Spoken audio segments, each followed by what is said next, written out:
चलो भाई, तो सिंक्रोनाइजेशन का यहाँ पे प्रैक्टिकल करके देखते हैं, ठीक है। एक बैलेंस ले लिया और एक काम करेंगे, इस फंक्शन को कॉल करेंगे, राइट। जब इस फंक्शन को कॉल करेंगे तो एक चीज़ बताओ, कोई ना कोई थ्रेड ही करेगा, नहीं? और कोई ना कोई थ्रेड करेगा तो थ्रेड का नाम तो निकाल ही सकते हैं हम लोग। कोई ना कोई थ्रेड कॉल करेगा तो किसी भी थ्रेड का हम लोग क्या कर सकते हैं, नाम निकाल सकते हैं कि नहीं निकाल सकते हैं?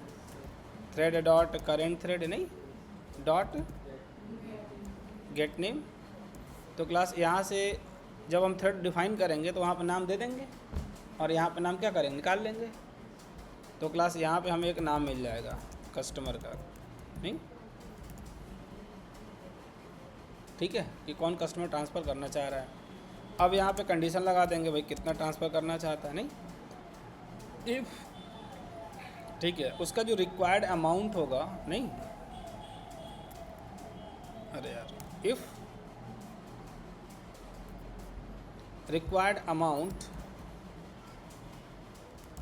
ठीक है, if required amount is less than balance, नहीं, तो कहेंगे भाई ठीक है, ठीक है। तो हम एक काम करेंगे, उतना माइनस कर देंगे, जो भी बैलेंस होगा ना उस बैलेंस को क्या कर देंगे, अपडेट कर देंगे। यही तो करना होता है ना, डेटाबेस में अपडेट कर दो। अरे यार, सिस आउट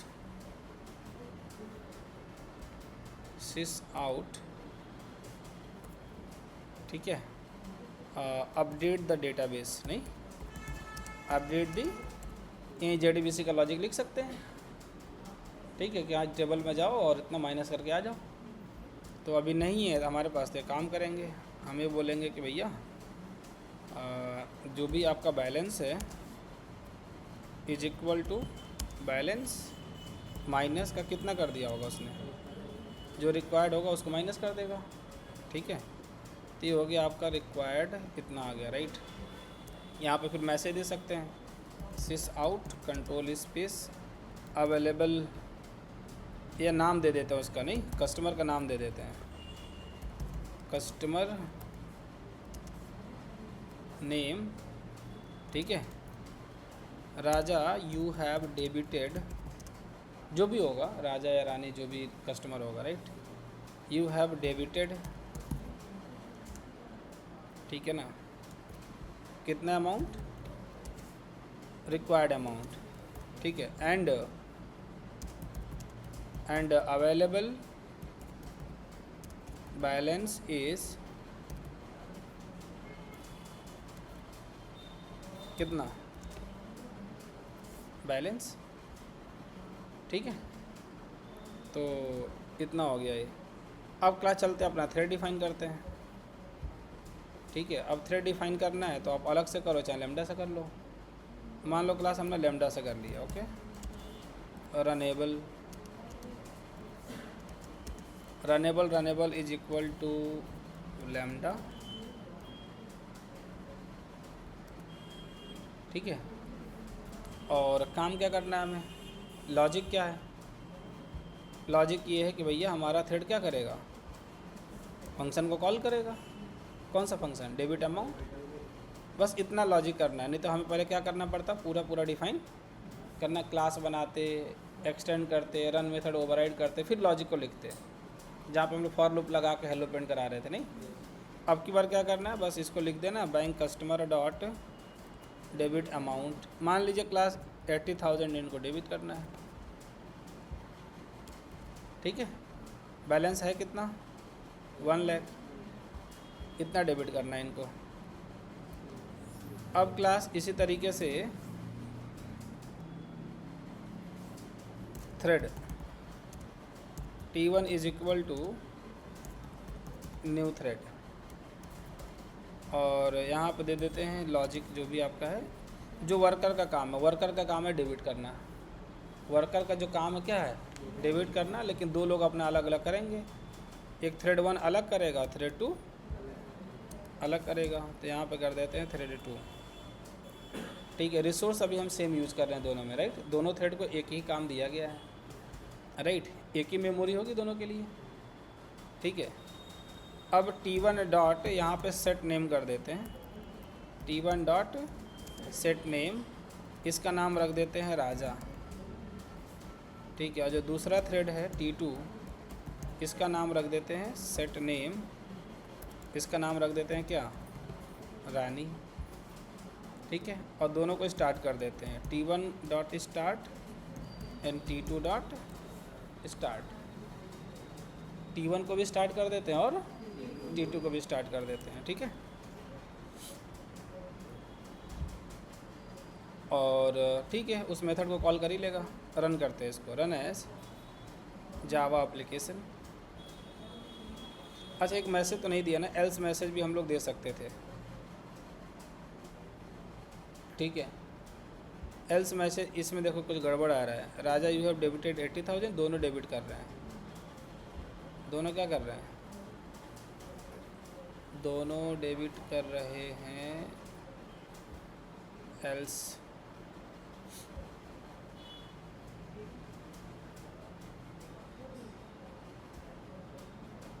स्टैटिक सिंक्रोनाइज्ड,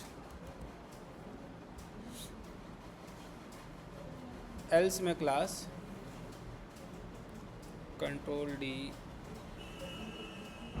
नहीं इसको इसके अंदर रख लेते हैं। और एल्स में डाल देंगे यहाँ पे कि दूसरे के लिए अवेलेबल नहीं है। ठीक है। मान लो हमने यहाँ पे डाल दिया सिस आउट। अभी क्या प्रॉब्लम है देखते हैं। ठीक है। कस्टमर नेम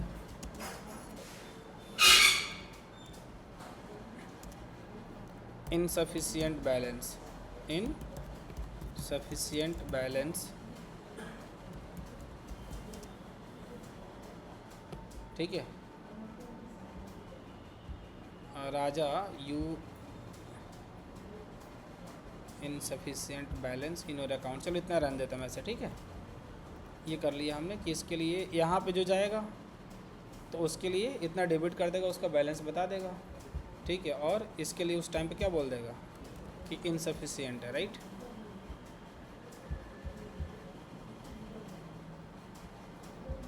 सिंक्रोनाइज था। ठीक है। तो एल्स में नहीं था, इस वजह से नहीं जा रहा था। ठीक है। वो अलग अलग टाइम पे चल रहा था। तो सेम टाइम पे Raja you have debited 80,000 and available balance is 20,000। Rani you have insufficient balance. ठीक है। You have insufficient balance. ठीक है।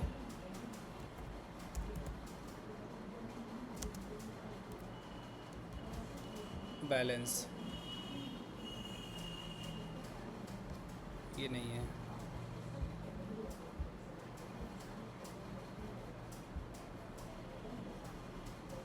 ठीक है। इतना आ रहा है। अब क्लास इसमें है क्या कि अगर मान लेते हैं कि सर ये सिंक्रोनाइज नहीं करते हैं।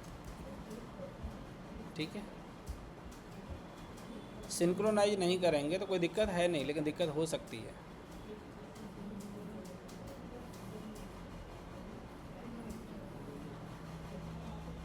कभी कभी सही भी चलेगा, कभी कभी क्या हो जाएगा, डेटा इनकंसिस्टेंट हो जाएगा। ठीक है। दोनों साथ में क्या कर रहे हैं, सेम टाइम पे डेटाबेस को अपडेट कर रहे हैं। ऐसा तो नहीं होना चाहिए ना, एक का डिक्लाइन हो जाना चाहिए। मे भी ऐसा हो सकता है कि सही चल जाए।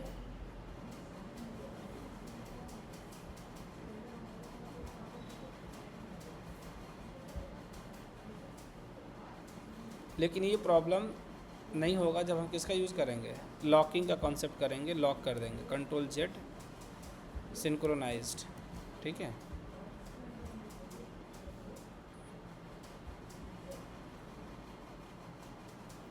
ठीक है। तो इसको हम लोगों ने लॉक कर दिया है।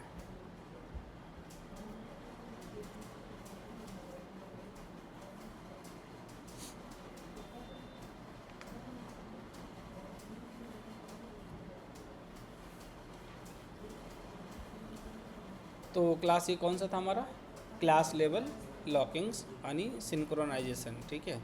किस लिए हो रहा है कि डेटा की इनकंसिस्टेंसी को सेम टाइम पे जब मल्टीपल थ्रेड्स काम करते हैं, ठीक है ना, तो हमें लॉकिंग की ज़रूरत पड़ सकती है। ठीक है।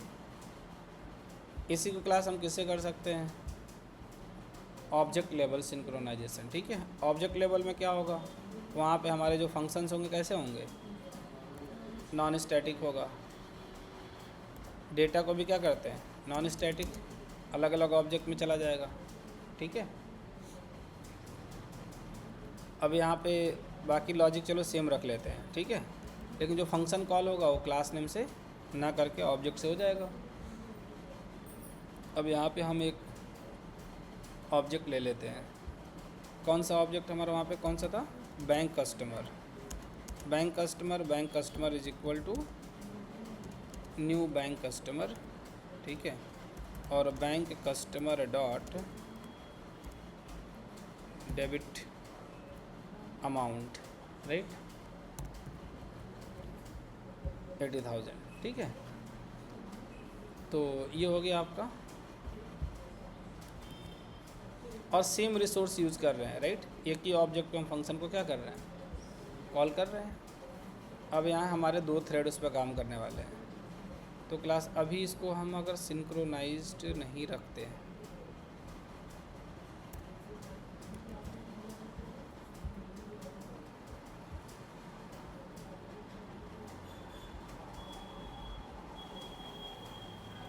ठीक है, दोनों ने डेबिट कर लिया, रानी ने भी डेबिट कर लिया, और ठीक है, पहले राजा फिर रानी, रानी राजा,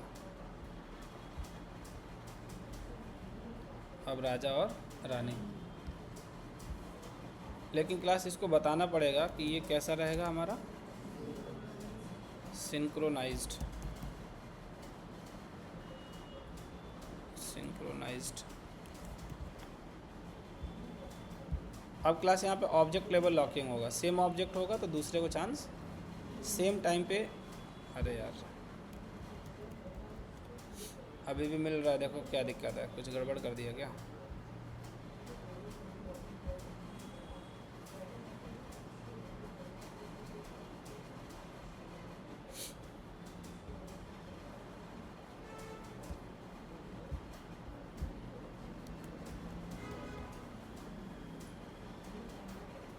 कुछ तो हम लोगों ने यहाँ पे क्या कर दिया, बैलेंस, ठीक है कोई बात नहीं, एक बार और रन करके देखते हैं, पहले सेव किया था, ठीक है, अब देखते हैं कि क्या है। तो यहाँ पे बैंक कस्टमर हमारा है, ऑब्जेक्ट एक बना, उस ऑब्जेक्ट से हम लोग इतना डेबिट कर रहे हैं, हमारे 2 थ्रेड हैं, ठीक है, दोनों को हमने स्टार्ट किया, ये इसके अंदर गया, सिंक्रोनाइज्ड, सेम ऑब्जेक्ट है, तो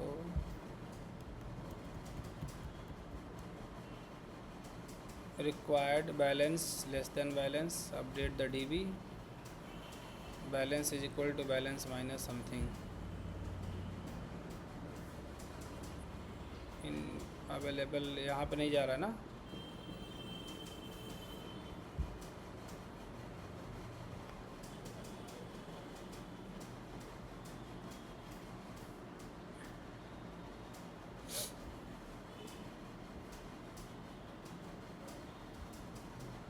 लॉजिक में कोई गड़बड़ नहीं है ना, सही है, रिक्वायर्ड ये तो सही है, पहले बार चल रहा था ना, रिक्वायर्ड अमाउंट आ रहा वहाँ से, डेटाबेस अपडेट कर रहा है, balance is equal to balance minus required amount, customer you have debited this much else,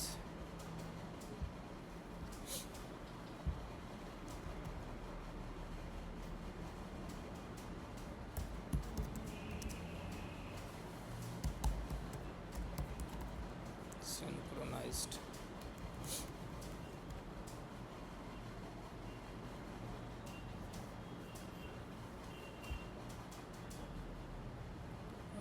runnable,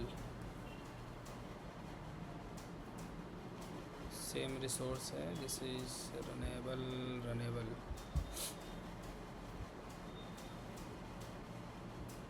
bank customer,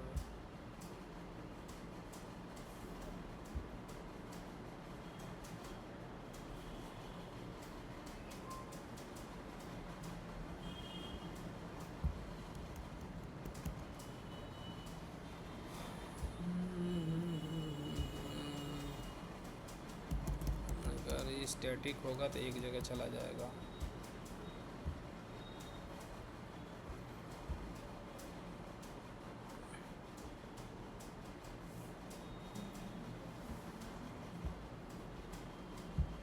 synchronise ले ही नहीं रहा है तो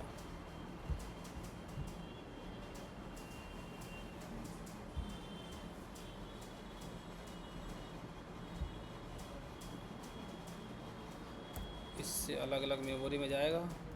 बैंक कस्टमर का ऑब्जेक्ट हम लोग ने एक ही तो बनाया है ना, एक ऑब्जेक्ट बना हुआ है, सिंगल ऑब्जेक्ट, इसे हमने डेबिट किया। ये इसकी प्रॉब्लम, ऐसा होना नहीं चाहिए।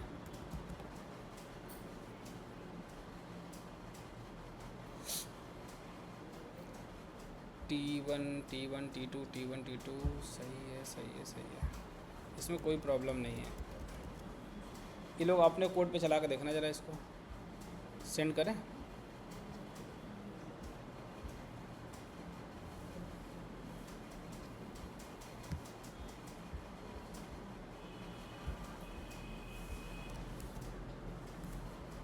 ये हो सकता है इसके सपोर्ट का कुछ दिक्कत हो,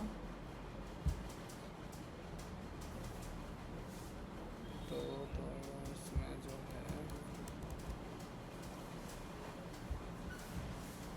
इसको रन करके देखो ज़रा।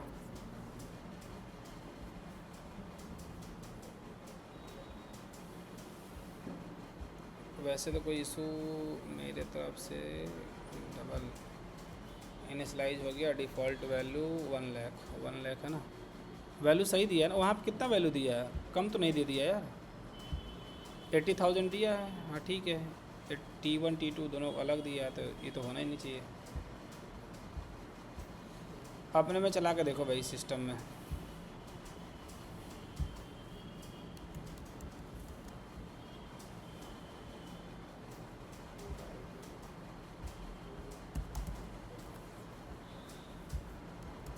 कंट्रोल V,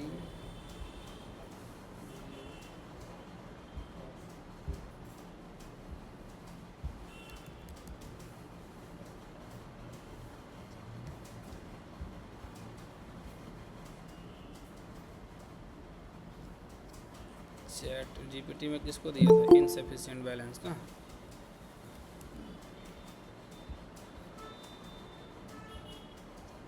ठीक है,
your code summaries both threads. हाँ प्रिवेंट नहीं कर रहा, तो क्यों नहीं कर रहा।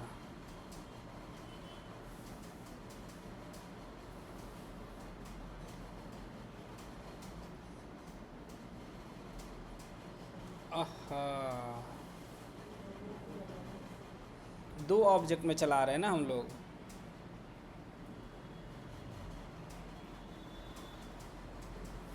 ठीक है, दो ऑब्जेक्ट में चला रहे हैं। नहीं, ये जो बोल रहा है ना वो T1 T2 की बात नहीं है, वो ये गड़बड़ बता रहा है। हमें दूसरी चीज़ समझ में आई, इससे हमारा दिमाग वहाँ समझ में आया। इसको जब हम स्टार्ट करेंगे तो इसको कॉल करेगा, और जितनी बार वो कॉल करेगा उतनी बार ऑब्जेक्ट बनाएगा ना।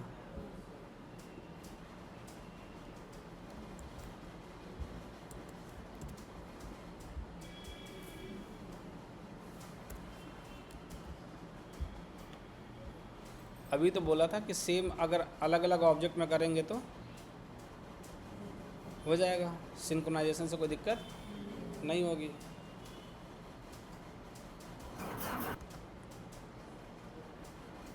यहाँ पे जब इसको रखा था तो कितने ऑब्जेक्ट बन रहे हैं वहाँ पे? 2 ऑब्जेक्ट बन रहे हैं ना। जब जितनी बार थ्रेड को स्टार्ट करेंगे उतनी बार लॉजिक एग्जीक्यूट होगा। हालांकि इसने जो दिया है ना यहाँ पे, ये दिया है कुछ गड़बड़। कि T1 यहाँ पे कह रहा है लॉक्स द, अच्छा ये समझाया है, तो समझाया है तो अच्छा नीचे इसे सही अप्रोच दिया होगा। हाँ देखो, अच्छा हमें लगा सिर्फ वही दिया है। इसमें यह है कि T1 अपना अलग ऑब्जेक्ट बना रहा है और T2 अपना अलग ऑब्जेक्ट बना रहा है। ठीक है, हम सोच रहे एक ऑब्जेक्ट बन रहा है, तो वहाँ पर 2 ऑब्जेक्ट बन गए ना, क्योंकि 2 बार हमने स्टार्ट किया थ्रेड। ठीक है, अब समझ में आ गया। जैसे चलो ये भी प्रूफ हो गया आपका, ये जो मैं बता रहा था अभी, नहीं अगर 2 ऑब्जेक्ट होंगे अलग अलग तो सिंक्रोनाइजेशन लगाएंगे तभी भी काम नहीं करेगा। कितना डेंजर है ना। अच्छा, ये क्लास और ऑब्जेक्ट का कॉन्सेप्ट आज भी आया। अगर वो उप्स का प्रिंसिपल यहाँ नहीं लगता, ये सॉल्व होगा। तो यहाँ पे मेमोरी में 2 ऑब्जेक्ट थे, ठीक है, लॉक है लेकिन दोनों में अलग अलग वर्क चल रहा है। एक अलग कर रहा है, दूसरा अलग कर रहा है। ठीक है, 1 सेकंड में हो गया रिजॉल्व।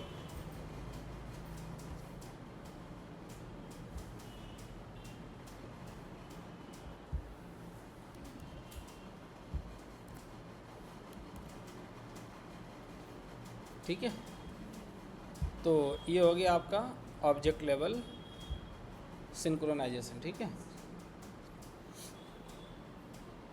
ऑनलाइन सबको क्लियर है क्या?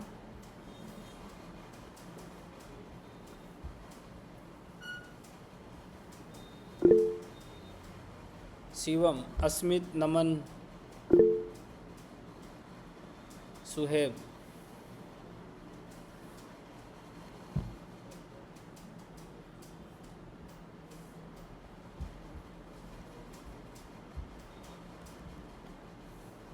ठीक है। अब ये करना है क्लास ब्लॉक लेवल लॉकिंग। ठीक है, तो ब्लॉक लेवल लॉकिंग जैसे मान लो क्लास इसी में करके देख लेते हैं। ठीक है, इसको आप लोग एक बड़े प्रोजेक्ट में करके ले आना। ठीक है ना, बैंकिंग एप्लीकेशन बना के उसमें पूरा स्लिप ज्वाइन, ठीक है ना, bank, customer account manager, multi threading, exception handling, interface, सब कुछ यूज़ करके बनाइए। ठीक है, अब इसमें क्या करना है कि जैसे मान लो कि कस्टमर नेम तो दोनों के लिए होगा ना, जो भी एक्सेस करना आएगा दोनों के लिए होगा, लेकिन मेन लॉजिक हमारा यहाँ से डेटा पे डिपेंड करता है, कंसिस्टेंसी होगी कि नहीं होगी। तो हम एक काम करते हैं, हम पूरे मेथड को सिंक्रोनाइज नहीं करते हैं। ठीक है, अभी तो मान लो इतने ही लाइन का कोड है, मान लो यहाँ पे 100 लाइन का कोड होता, लेकिन सिर्फ हमें इतना रोकना है, बाकी को हम कोड को क्या रखें, फ्री रखें, कोई भी थ्रेड आकर क्या कर पाए, एग्जीक्यूट कर पाए, उस फंक्शन को कॉल कर पाए, राइट। तो क्लास इसके लिए हम ऐसा कर सकते हैं कि यहाँ पे हम ऐसा कर सकते हैं, एक ब्लॉक बना दो, राइट, और इस कोड के अंदर इस ब्लॉक को रख दो, और क्लास इसको हम बना देते हैं सिंक्रोनाइज्ड। अरे यार, अलग से फिर बना दिया, कंट्रोल X कंट्रोल V और फिर इसको हटा दो फिर। ठीक है, कंट्रोल शिफ्ट F प्रॉपर है भाई। इफ़ एल्स ये हमारा कौन सा है, ये ब्लॉक वाला हो जाएगा। ठीक है, ये आपका मेन मेथड वाला हो जाएगा, ये आपकी क्लास वाली हो गई। ठीक है, तो क्लास जब इसको हम सिंक्रोनाइज नहीं करेंगे, अगर मान लेते हैं इसको क्या नहीं करते हैं, सिंक्रोनाइज नहीं करते हैं। ठीक है, अरे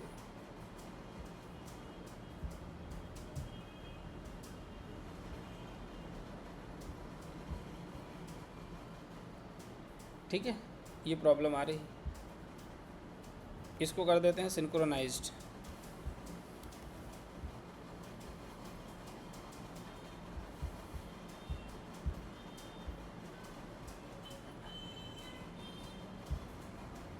अच्छा, मेन क्लास। बाकी सब सही है ना, मेथड कॉलिंग वगैरह सब ठीक है? तो फिर भी वर्क कर रहा है, ठीक है। तो यहाँ पे इस फंक्शन के अंदर हम लोगों ने पूरे कोड को लॉक नहीं किया, बस अभी एक ही मेरे पास था तो हमने इसको छोड़ दिया। आप कुछ और भी लॉजिक होता तो आप उसको भी छोड़ सकते थे, ठीक है। तो क्लास इसको हम क्या बोलेंगे, ब्लॉक लेवल लॉकिंग, ठीक है। तो इसे पूरा आपका प्रोसेस लॉक नहीं होगा, ठीक है ना, प्रोसेस का कुछ पार्ट सिर्फ लॉक होगा, ठीक है, टू इंक्रीज़ द परफॉर्मेंस। तो जिस तरीके का लॉकिंग आपको नीड पड़ेगी उस तरीके से क्या कर सकते हैं आप उसको यूज़ कर सकते हैं। अब तो बहुत सारी चीज़ें आ गई हैं लॉकिंग के लिए, बट इंटरनल यही यूज होता है, ठीक है। जो भी चीज़ें आएंगी इसी पे बन के आएंगी, अलग से नहीं, ये चेंज नहीं हो सकता।